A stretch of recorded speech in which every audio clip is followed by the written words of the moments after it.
Assalamualaikum warahmatullahi wabarakatuh. Nama saya Farid Poniman. Saya berbicara sebagai penemu konsep Stephen. Hal ini akan saya mulai dari sebuah pertanyaan yang menggelitik. Adakah kita memerlukan tes IQ?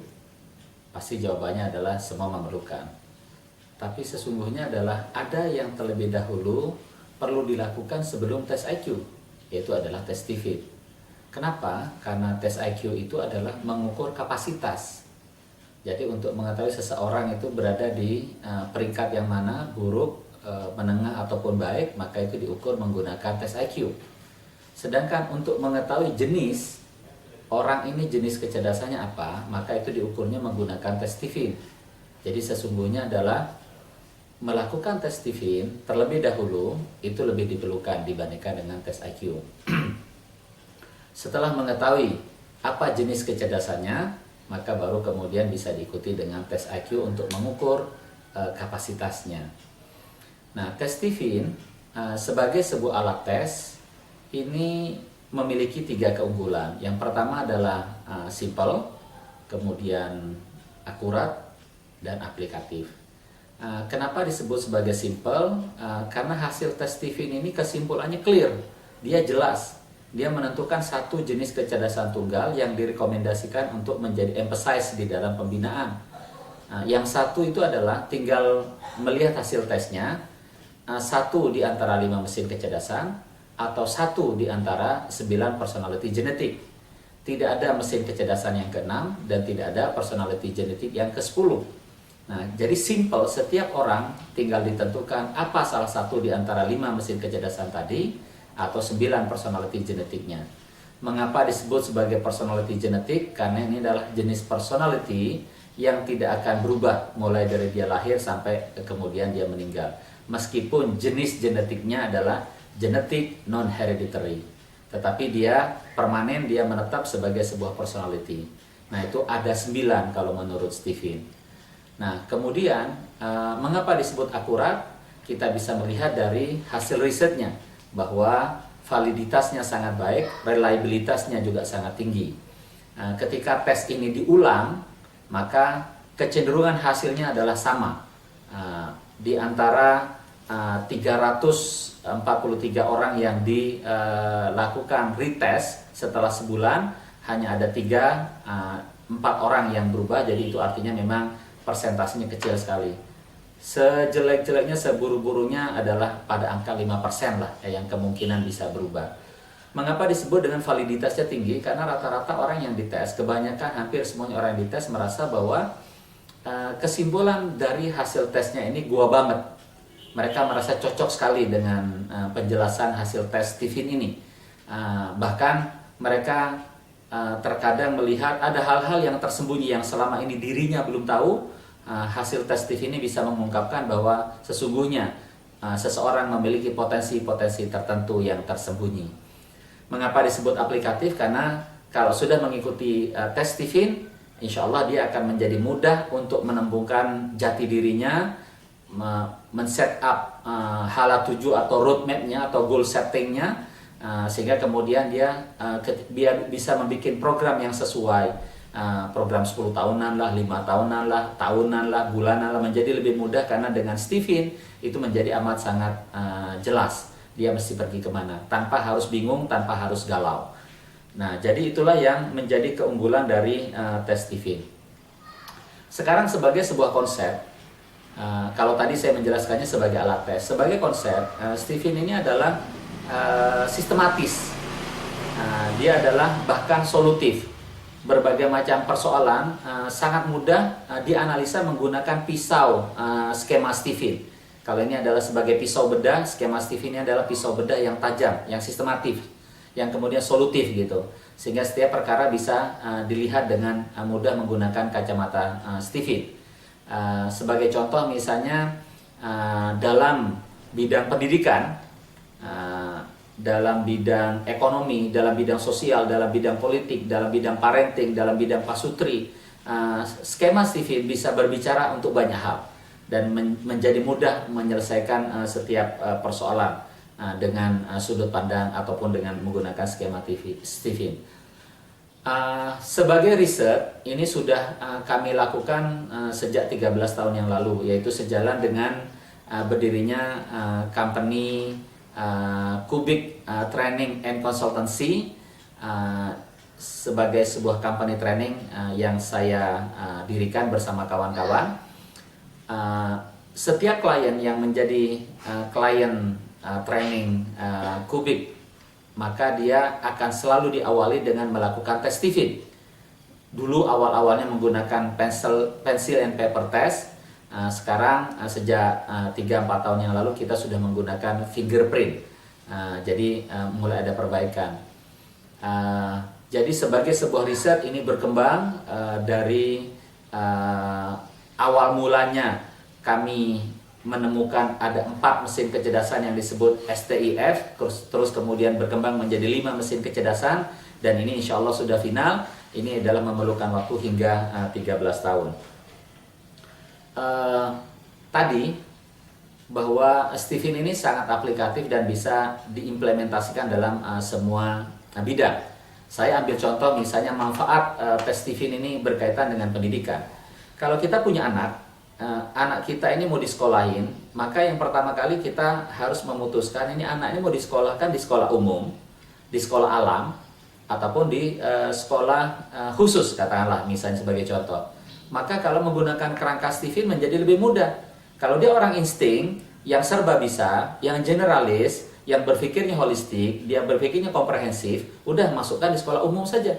Karena memang semua yang dipelajari itu akan bisa diabsorb dengan baik karena dia adalah seorang generalis, seorang yang berpikir dia cara berpikirnya adalah deduktif, ya, dimulai dari pangkal dulu.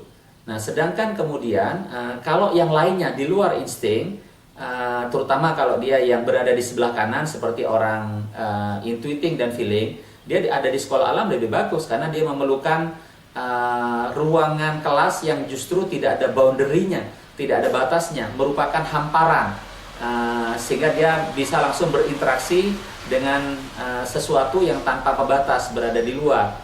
Nah, itu adalah cara berpikir cara kanan. Maka orang intuiting dengan orang feeling bagus kalau dia masuk di sekolah alam, karena alamlah itulah tempat dia belajar. Nah, sementara kalau untuk orang kiri seperti orang sensing dan thinking, ketika dia masuk di sekolah khusus, sekolah unggulan, itu akan lebih bagus karena dia orang sensing kuat dengan memorinya, orang thinking memang senang membaca. Kedua-duanya ketika diberikan PR yang banyak, ditantang untuk jadi juara kelas, maka memang makanan mereka sehari-hari. Nah, jadi ini sebagai contoh. Demikian juga ketika kita berbicara tentang pemilihan profesi. Ada jenis orang yang memang profesinya bagus, memilih sebuah profesi tertentu yang memerlukan kedalaman. Itu cocok misalnya seperti orang thinking introvert, karena personality genetiknya thinking introvert, karena dia adalah seorang pakar, seorang expert. Dia bisa sangat mendalam menguasai sesuatu. Mengapa katakanlah menjadi engineering, konstruksi, riset yang begitu mendalam, bahkan menjadi dokter bedah yang sangat spesialis. Ini sangat cocok untuk orang seperti mereka. Nah, jadi pendek kata memang profesi pun menjadi lebih mudah ditata, dikelola, dan dicapai, diraih ketika kita mengenali Stephen. Orang sensing, berdagang sebetulnya memang bagus buat dia karena dia jenis orang yang menggunakan ototnya, keringatnya, kerajinannya, keuletannya, exposure-nya yang luas, daya jelajahnya yang luas untuk mempermudah dia menghidupkan networking-nya menjadi jaringan perdagangan dia. Dia mengambil membeli dengan modal tertentu, menjual dengan untung yang sedikit, yang penting volumenya banyak. Bagi orang intuiting, perdagangan mungkin kurang menarik. Dia lebih senang dengan jenis usaha, enterprise yang jauh lebih besar, yang dia berbicara mengenai margin, berbicara mengenai value. Dia seperti butik. Maka kalau dia pergi ke Tanah Abang, barang dari Tanah Abang itu mesti di-upgrade dulu, diberi nilai tambah dulu, baru kemudian masuk ke butiknya dia. Itu adalah cara kerja orang intuiting. Sehingga kemudian orang intuiting itu akan peduli dengan margin. Dia memilih segala sesuatu yang ada kelasnya. Orang thinking bagus di dunia manufacturing. Orang feeling itu bagus sebagai orang yang memiliki profesi yang selalu berkaitan dengan orang. Dia berada di personalia, dia humas, dia di marketing, bahkan mungkin dia menjadi seorang politisi karena dia punya bakat sebagai seorang pemimpin. Orang insting, dia adalah jenis orang yang kemampuan sacrifice-nya, berkorbannya, charity-nya, tolong menolongnya itu dia kuat. Mengapa dia sangat cocok jadi aktivis? Dia bersedia keberadaan dirinya itu berguna bagi orang lain, itu merupakan peranannya dia, role-nya dia merasa eksistensinya kepake kalau justru dia merasa digunakan, terpakai oleh orang lain. Nah, jadi mengenali diri sendiri menggunakan sudut pandang Stephen ini sungguh-sungguh akan membuat amat sangat simpel, ya. Mengapa kemudian Sayyidina Ali mengatakan memang sangat sukar orang untuk mengetahui jati dirinya, tapi begitu dia tahu tentang jati dirinya, 3 yang didapat oleh dia. 1, dia akan mengenal Tuhannya, dia akan mengenal Allah.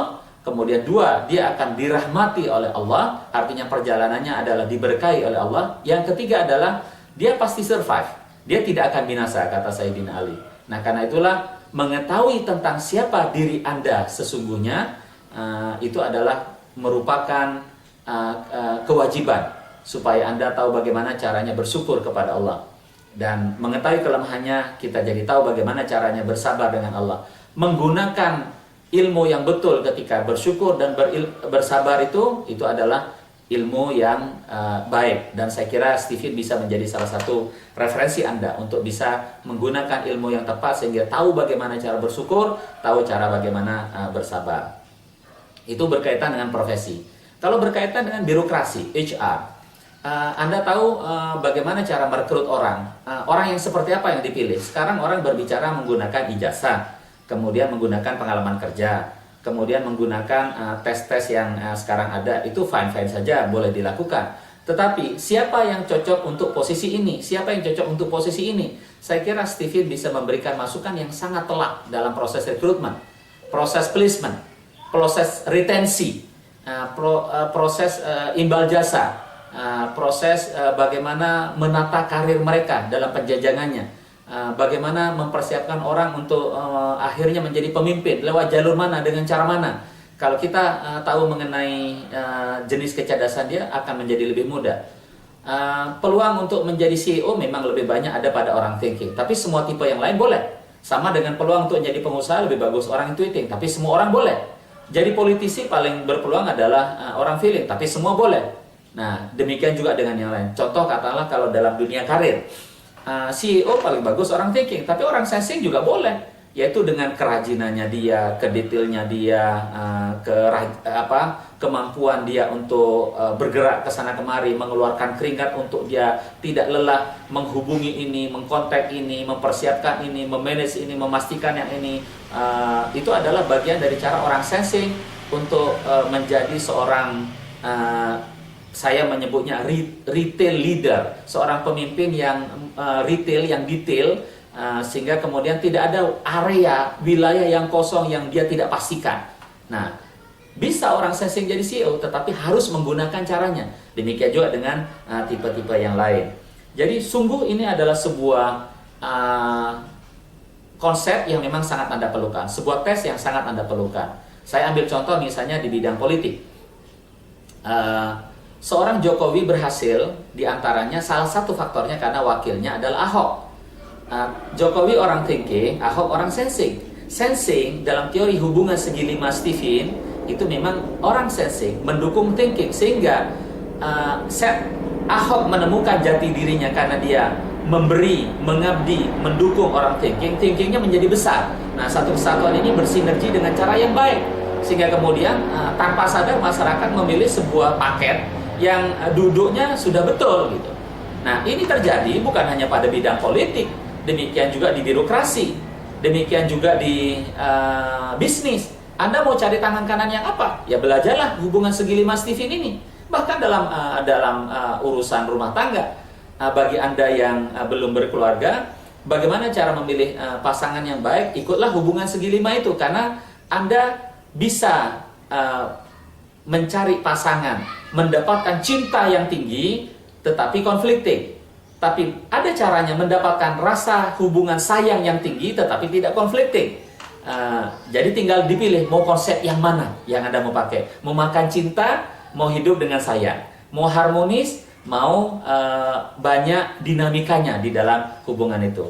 Nah, nanti termasuk kita bisa sampaikan di dalam Stephen, terutama di dalam Stephen Pasutri, kita bisa membantu bagi suami istri yang sudah terlanjur hubungannya kurang pas. Maka bagaimana cara mengatasinya, ikut kepada bagaimana mesin kecerdasannya. Demikian juga dengan parenting, ibu dengan bapak bagaimana mendevelop anaknya, membimbing anaknya, menggembleng anaknya supaya sesuai. Saya rasa memang Stephen adalah cara yang paling baik untuk bisa membesarkan anaknya. Ada kalanya anak tertentu bagus disupport oleh ayahnya, ada kala anak tertentu bagus disupport oleh ibunya. Nah, maka Stephen ikut bisa membantu di dalam menyelesaikan masalah ini. Dan saya kira at the end adalah dari apa yang saya sampaikan ini, karena manfaatnya besar, era ke depan ini akan menjadi era Stephen. Paradigma masyarakat ke depan akan ditentukan oleh adanya kontribusi besar dari konsep Stephen ini. Maka saya menghimbau untuk Anda jangan ketinggalan zaman. Era Stephen sudah mulai terbuka dan sudah mulai digunakan, dibincangkan, dipakai oleh, dirujuk oleh banyak orang. Maka saya menghimbau untuk Anda segera datang ke cabang, datang ke promotor untuk ikut tes Stephen. Dan bacalah berbagai buku-buku yang berkaitan dengan konsep-konsep Stephen. Terima kasih.